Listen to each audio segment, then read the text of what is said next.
A devil and an angel fight over a soul. In episode 21 of season 3 of Tales from the Darkside, let the games begin. There's one thing you can say about this episode is it has a lot of energy, and they are trying hard. So, I give credit for effort. It starts with Harry Carson getting into this honeymoon suite, and then immediately dying of a heart attack. He dies of a heart attack in this nice bed in the love-making Pocahontas suite, and immediately we get a battle between a devil and an angel. The devil is a female played by Jane Summerhays, who was in an episode of Sex and the City, and the angel played by David Graw. Now, you would be mistaken to think that they're both devils, because they actually both act exactly like devils. They're supposed to be fighting over whether Harry goes to heaven or hell, but this isn't really super clear since they both act so badly. They should have just made them both devils, because forget the fact that David's an angel, he doesn't act like it at all. And so they use various tactics to try to get Harry out the door so they can take him to either heaven or hell. Apparently that's the game. Apparently they have to drag Harry out of this hotel room, and then once he's out of the hotel room, they can take his soul. Why? I don't know. So you would think this would be easy for Jane to win. She turns on the sexuality, shows a little skin, and immediately Harry is going to go out the door with her. But the angel has a trick up his sleeve. He pretends to be one of his relatives and does this thing that I'm sure the episode thought was super funny, but it's overused so much, like a Harold and Maude type dark comedy. He keeps trying to kill himself to bring Harry back into the room when the devil tries to take him out. And so you get this tug and war over his soul. There are some funny moments where they're dancing around and trying to have a party to get him out of this room. But it would have been nice to see an actual dichotomy between the devil using devilish tactics and the angel using angelic tactics. Instead, the angel just keeps trying to kill himself, and then the devil just uses her sexuality. As I said before, they should just make them both devils, because they basically are. And that is one of the problems. It is a one-note episode. You would think you'd be seeing a lot of creative ways to get his soul.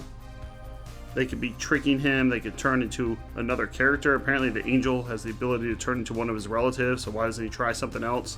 They seem to have one trick up their sleeve for each the devil and the angel. This could have been a lot funnier, like I said, if they changed costumes.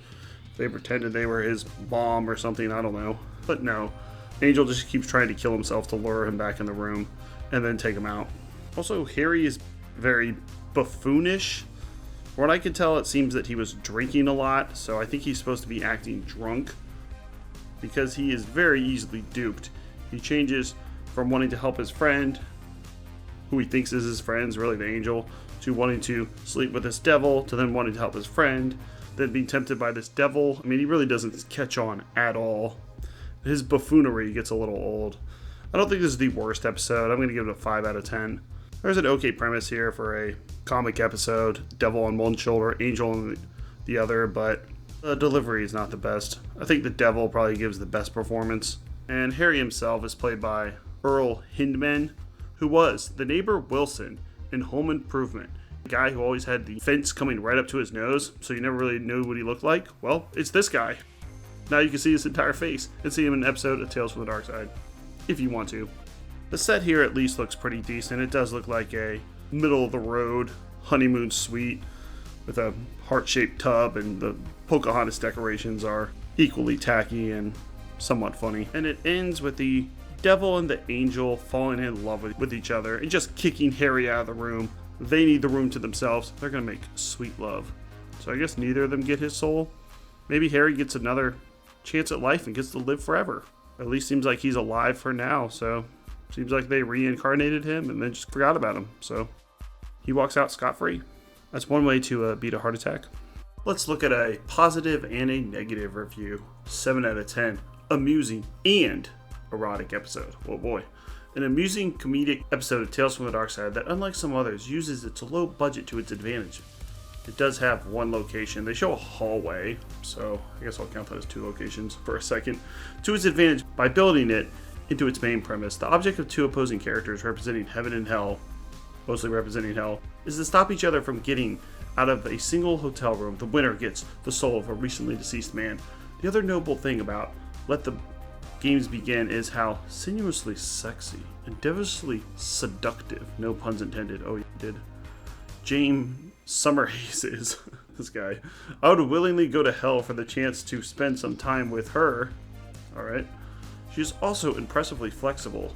Oh man, this guy was going into this episode. It's not surprising to discover that she had been a Broadway dancer. She does do some dance moves, and she puts her legs... He's referring to a scene where she puts her legs...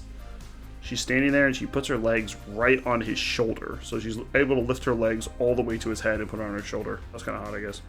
On the whole, one of the more successful episodes of the show, perhaps because its ambitions were modest. Oh, we know why you like this episode. And a negative review, 2 out of 10. Lamentable. Let the Games Begin is yet another dark comedy from the Tales from the Darkside team, in an episode I wish I hadn't bothered watching. The narrative concerns an ordinary guy who dies in a hotel room and subsequently finds himself trapped in the afterlife, where an angel and a devil are battling for possession of his soul. It's ridiculous as it sounds, replete with one of those corny devil costumes and lots of cheesy lines. It definitely goes for the cheesiness. The scriptwriter goes for all out humor on this one, but fails at every step, and the performances don't help either. Unsurprisingly, it's a waste of time. Another one of those filler episodes that seem to make up most of this series. Would this be a filler episode? I do feel like it stands out a bit. I give it a 5, so it's not going to make any top 10s. But I like effort, and they did try with this episode.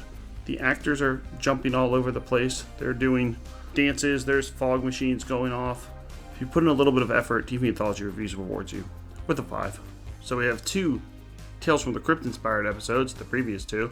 Now we're going to get one, episode 22, The Enormous Radio, that feels very Twilight Zone-ish, about a radio that lets a couple overhear their neighbors' private conversations. And it's an old-timey radio. It's like a 40s and 50s radio, so get ready for a lot of static. And check out our playlist for all episodes of Fear Itself, Monsters, Tales from the Darkside, Cowboy Bebop, Black Mirror, Pet Shop Horse. Thanks a lot.